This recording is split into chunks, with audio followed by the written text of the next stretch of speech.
or the old unavailable men. They live on the opposite side of the world, they've got a girlfriend or wife already or whatever the case is, or they're just not ready for a relationship right now, but you had such a strong connection, like they're not available to you because your father wasn't available to you. So men, gentlemen, what does it look like with you? The men that come to me often feel like quite afraid of their masculinity. It's almost like they don't want to hurt anyone with their masculinity. Like they're very gentle souls, but they find themselves around women a lot, probably because there wasn't a masculine presence in their life when they were small, and they like to be around women, but they're like friend zoned. You know. Do you have a father wound? We're about to find out. I'm going to break down what the father wound looks like in men and women, because it shows up differently depending on our gender.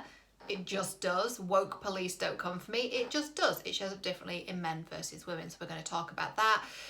The father wound is something that really shows up in our relationships, and it's probably one of the biggest factors actually that I see over and over again with my clients. So we're just going to backtrack a little bit, because I know we were talking about the mother wound recently. The mother wound is about our relationships with women, our relationships with our emotions, and our relationships with ourselves. So the father wound then is about our relationships with men, our relationships with money, and our relationships with structure and motivation, discipline and willpower, and all those kinds of traits that we typically associate with being masculine. Stability, security. If you're into the chakras, it's the root chakra kind of stuff, and the solar plexus kind of stuff as well. Solar plexus, that's heart down there. So it's all of that. It's typically what I see with women, with my female clients, is that their relationship to structure is really like they want to grip everything to death. You know, surrender is like something that it's not even a thing. Surrender is not even a thing for them. They grip the living shit out of everything. Control, control, control. So that's their like unhealthy relationship with that masculine energy. They're usually really driven, very successful. It's worked out really well for them in their career, but it's not good for them in relationships. So often their patterns with men is there's a lot of trying to control it. There's a lot of being in their heads, thinking, and it sounds like, how do I know? What about this? What do I say? What do I do? There's no like real embodiment. There's no presence. There's no fun, no spontaneity, none of that. It's really like pressured. Everything feels pressured and scheduled. Sometimes these women even come to the call with like a list, like an agenda, like I want to cover these points on the call, and it's perfect. We always get to those points, but at the same time, you know, when I see that, I just kind of clock it and know that often that's because we don't feel safe with another person, and we feel like we need to make sure our needs get met, and we have to control it, and that's coming back to the father wound. Sometimes it shows up in money.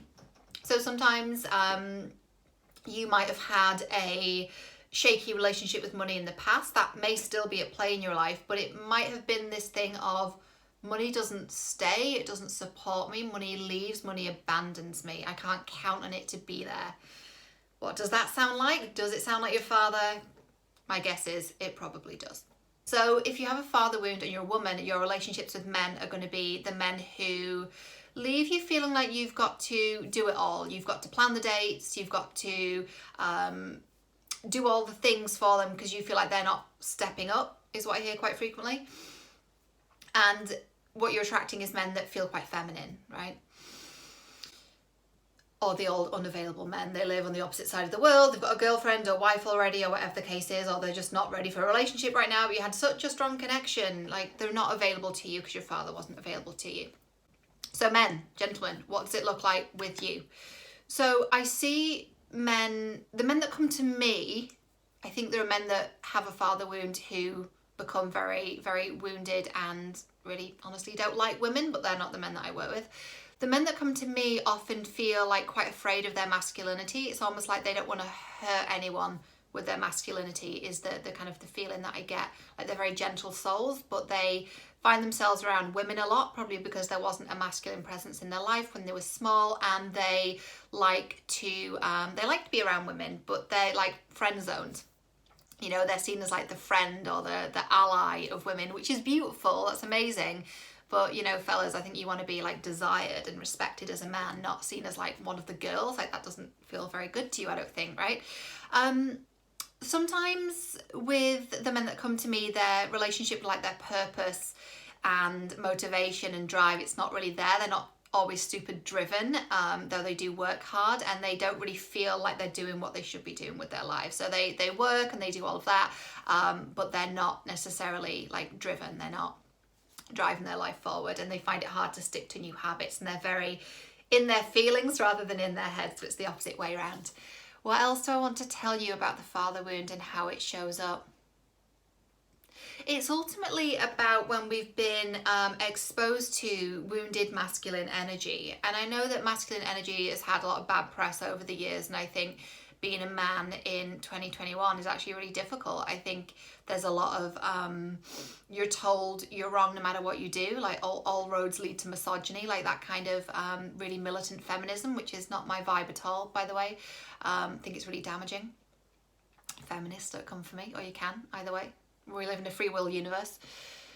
But you know, it's hard to be a man in 2021 because you're confused about like what you should be doing and what's okay and what's not okay. And it's like, you know, if you make the move, are they going to feel this? And there's all kinds of things going on, right? But so you feel like that you're a gentle spirit and you don't want to like hurt anyone or intimidate anyone. And that's probably because you saw your father really embodying a very wounded masculine energy.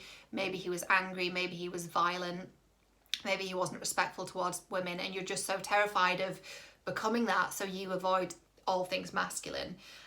So it's about you deciding who you want to be and what qualities you want to embody. I tend not to teach on masculinity, but I do find that the men that come to me often have those traits. So that's the father wound. If you want to go deeper with this, we have a group coaching event called Heal Your Father Wound, which is happening on Monday of next week. There are 2 seats left. It's a beautiful intimate group of 6, and we're going to go deep into the father wound. I'll teach a little bit, I'll coach you a little bit.